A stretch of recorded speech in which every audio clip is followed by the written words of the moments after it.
Hey everybody, and welcome to another deep dive. Thanks for having me. Today we're going way back to the mid-90s, Oh, yeah. to a time when A crazy time. the NBA faced its very first lockout. The first one, yeah. Now, when you hear lockout, you immediately think Players. players Okay, versus right. owners. Right. Right. The typical kind of labor dispute. Yeah, like we've seen Mhm. in other sports, But but this one was a little different. this one was different. This one was a lot different. So tell me, why was this one Well, this big and one, different? this one was almost a civil war Oh, wow. within the players' union itself. So the players were even fighting amongst themselves? Yes. So there were different factions Yeah. with different ideas of how to approach Okay. the owners and the negotiations. So it was more than just the players versus the owners? Correct. It was a multi-layered conflict Oh, wow, okay. and very complex. So how did we even get to this point? Well, it's a long story, but I think it's helpful to understand Yeah. how the NBA evolved over the years Okay. to really grasp the magnitude of this lockout. Okay, so take me back. Okay. Like, what was the NBA like back then? Well, the first salary cap in the NBA history Yeah. was a mere $55,000.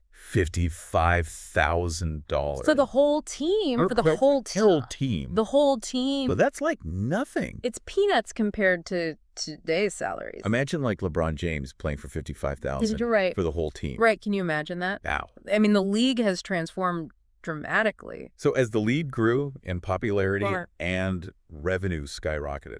Naturally, player salaries started to rise as well. Okay. And this created this inevitable tension I see. between players wanting their fair share Of course. and owners wanting to control costs Yeah, makes sense. because everyone wants a piece of the pie. And the pie was getting bigger. It was getting bigger and bigger. So, but there was that no strike, no lockout agreement in place. There was that agreement, but that was almost like putting a temporary bandage Yeah.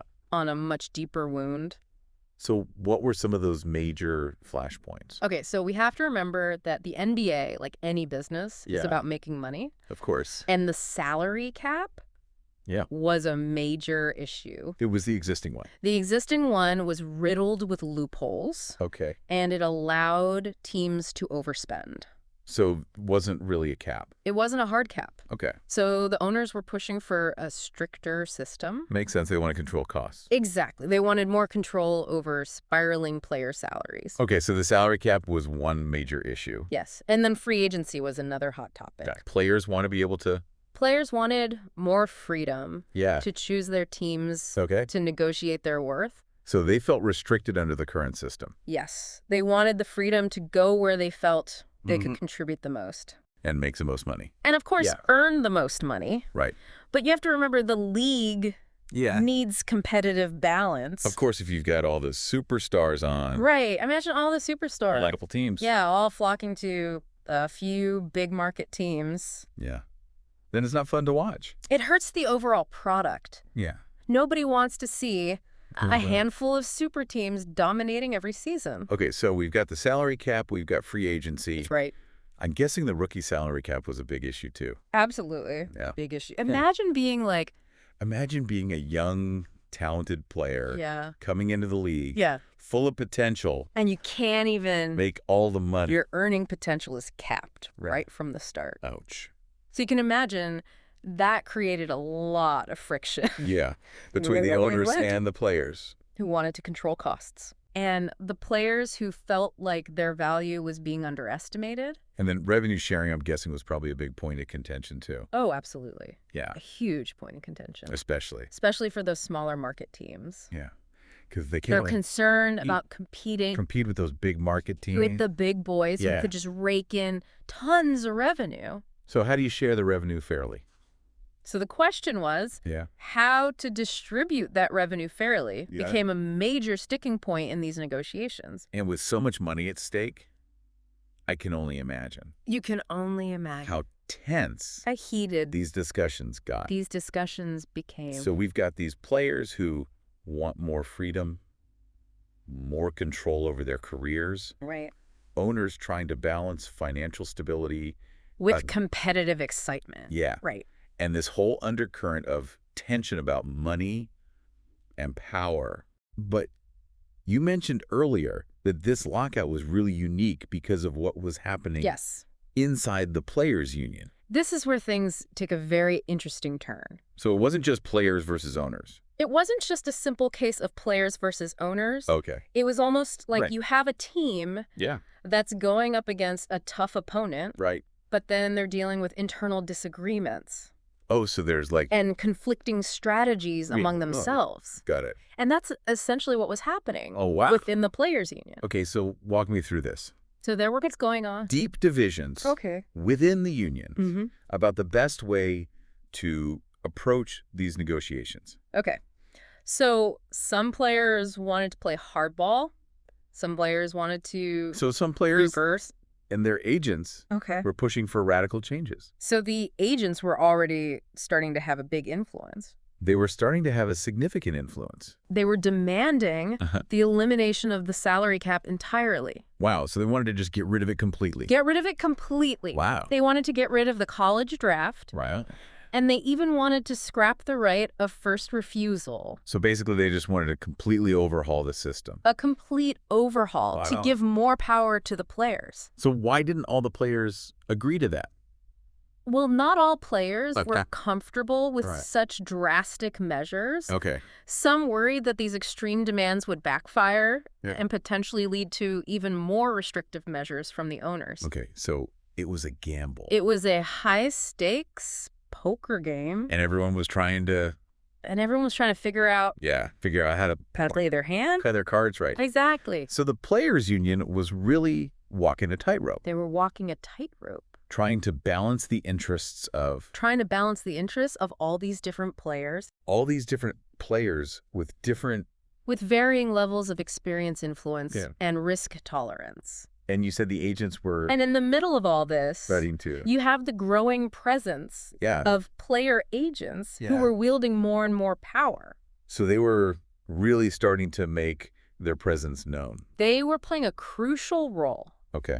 advising their clients, Hmm. shaping demands, Yeah. and sometimes even fueling the fire. Wow. It was a fascinating dynamic, It's like a game within a game. a game within a game. So we've got this powder keg of conflict Right. within the union. Mm-hmm. We've got these tensions running high between the players and the owners. Yes. And everyone's wondering what's going to happen to the NBA. The future of the NBA. But before we get to how all this was resolved, Yes. there were a couple other dramatic events that unfolded Right. that really shook things up. During this turbulent time. Okay, so tell me about some of these bombshells they were dropping. All right. Yeah, it was just a wild time. It really was a wild time for the NBA. A lot of uncertainty, a lot of drama. It really felt like the Wild West. And in the middle of all this, you had that whole Pat Riley situation. Oh, yeah. That was a crazy one. I remember that vaguely. He made a very sudden exit Yeah, he left the Knicks, right? from the New York Knicks Yeah, and he went to coach the Heat. and ended up coaching the Miami Heat.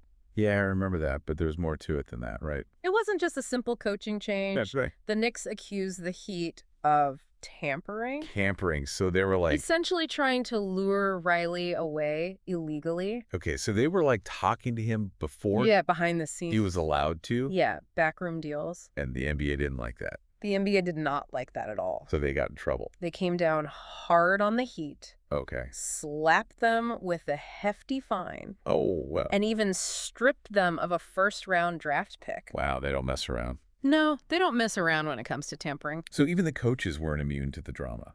Nobody was immune to the drama. It was everywhere. It was a very chaotic time.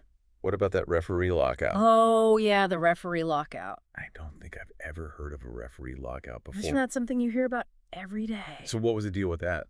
Well, it didn't get as much media attention Right. as the player lockout, Of course. but it's still caused a major stir Yeah, I'm sure. within the league. Yeah. The referees, like the players, Yeah, they want they're also fighting for better pay Yeah. and better working conditions. Okay, so it was like a similar Similar situation. They just wanted to be treated better. They wanted to be treated fairly. Makes sense. And you know what? It even led to the retirement Oh, wow. of one of the NBA's most iconic referees, Really? Jake O'Donnell. Wow. I didn't realize. Yeah, he decided to hang up his whistle. So all this was happening at the same time as the lockout? All this was happening Oh, my God. in the midst of this lockout. Coaches switching teams, referees walking out. It's like the whole league was falling apart. The very foundation of the NBA was being tested. And then on top of all that, you had that threat of decertification. Ah, yes, decertification. I've heard that term, but to be honest, Okay. I don't really know what it means. So decertification is essentially the nuclear option Okay. for a players' union. Okay.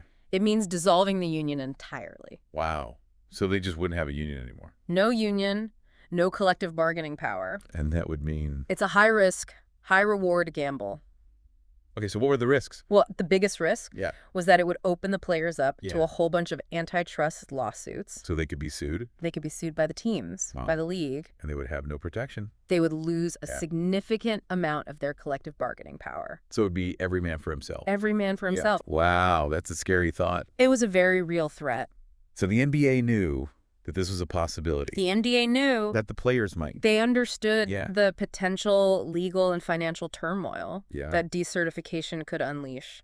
So with all this pressure, with the future of the NBA hanging in the balance, how did they even find a way to move forward? Well, the threat of decertification Yeah. was a major wake-up call Okay. for everyone involved. So they're looking over the edge, They were staring into the abyss, and they're like, whoa, and they realized, we need to... we need to figure this out. Yeah. We need to find a way to bridge this divide. Wow, Nobody wanted to see the NBA crumble. of course. The owners, faced with this potential legal and financial fallout, Right. knew they had to make some concessions. Okay. So they restructured their proposal Okay, so they're like, to try to appease okay, those players who were ready to walk away from the union. from the union. Wow, so they're trying to, like, sweeten the deal They were trying to sweeten the deal to prevent a total to meltdown? prevent a complete meltdown. And did it work? Well, it was a long and arduous process, Okay. but eventually Yeah. the players voted against decertification. Oh, wow. So they decided to stick together? They decided to stay united. Okay. They recognized the risks, Yeah. and they decided that staying united, Hmm. even with some compromises, Yeah. was the best way to secure a future For themselves and the league. for themselves and for the league as a whole. So everyone breathed a sigh of relief I'm sure there was a collective sigh of relief when that happened. across the NBA. So they avoided the nuclear option, They did. but they still had to come up with an agreement. They still had to hammer out a deal. So what did that final agreement look like? Well, like with most compromises, Mhm. there wasn't a clear-cut winner. Okay. The players didn't get everything they wanted, Okay. and neither did the owner. So it was a true compromise. A true compromise. Okay. But they did manage to create a new collective bargaining agreement Okay. And that addressed, that addressed some of the key issues that had led to this whole mess. that had fueled the lockout. So when did the lockout officially end? The lockout officially ended on September 12th, 1995. 1995. 1995. So they were able to start the season on time. Just in time for the 1995-96 season. Wow, what a close It call. was a very close call. Not a single game was missed. Not a single game was lost. It's amazing they pulled it off. They pulled it off. But I'm sure this whole lockout had some lasting effects Oh, absolutely. on the league. This wasn't just a blip in Yeah. NBA history. Yeah. This was a seismic event Okay. that reverberated throughout the league for years to come. So tell me about some of those lasting consequences. Okay. Yeah, so the NBA survived, It survived. but it definitely wasn't the same. It came out changed. What were some of the biggest changes? Well, for young players Yeah. coming into the league. Rookies. Yeah, the rookies. Yeah. The introduction of the rookie salary cap Oh, yeah. was a big one. It was a huge deal. It limited their earning potential Yeah. right out of the gate. Imagine that. It was a tough pill to swallow. You work your whole life Right. to get to the NBA. You finally make it. And then they're like, oh, by the way, There's a limit. you can only make this much, Yeah, even if you're the next Michael Jordan. exactly. Wow. So it definitely shifted the balance of power. Yeah.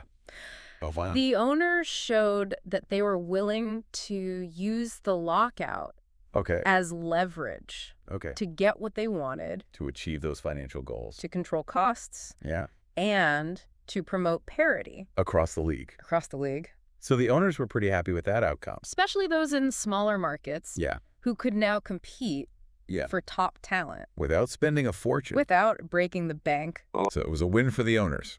It was a win for the owners. But what about the players? Well, the established The players, ones who already had their big contracts? the ones who already had their big contracts, Yeah. they weren't as affected Okay. by the rookie salary cap. Okay, makes sense. But the rookie salary cap wasn't the only lasting impact. Okay. What else? Remember those agents? Oh, yeah, those agents. They became even more powerful. They were already starting to... They were already starting to gain influence. Yeah. But the lockout really solidified their role in NBA labor relations. Okay. They showed that they could advocate for their clients, they can negotiate complex deals, and they could even influence the direction of the league. It's crazy how this all started with the players fighting amongst themselves. It's fascinating how this internal struggle within the players' union had such a profound impact on the entire NBA. So why does all this matter to us as fans? Well, understanding this lockout gives you a deeper appreciation for the forces that shape the NBA. It helps you understand how player contracts work, how teams are built, and how that balance of power between players and owners is constantly shifting. So it's not just about what happens on the court. It's about the business. It's about the business of basketball. It's about the business of basketball. The negotiations, the money. Relationships, the negotiations, the money. It's all connected. It's a complex ecosystem. And this lockout really highlighted all of that. It really did. And its effects are still being felt today. Absolutely. The rookie salary cap, the power of agents, the willingness of owners to use lockouts. All of these elements continue to shape the NBA. So it's a reminder that the NBA is more than just a game. It's a business. It's a business. It's entertainment. And it's a business. And it has a rich history.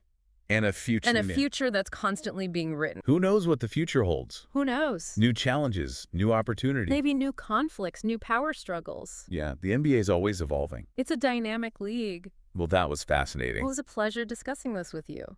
I learned a lot. I'm glad. I'm sure our listeners did too. Hopefully. So to everyone listening in out there, thank you for joining us on this deep dive. Thanks for listening. Into the 1994-95 NBA lockout. It was a wild one. We explored the conflicts, the personalities, the drama, and the lasting impact of this pivotal moment in NBA history. Until next time, keep exploring, keep questioning. And keep that passion for the game alive. See you next time.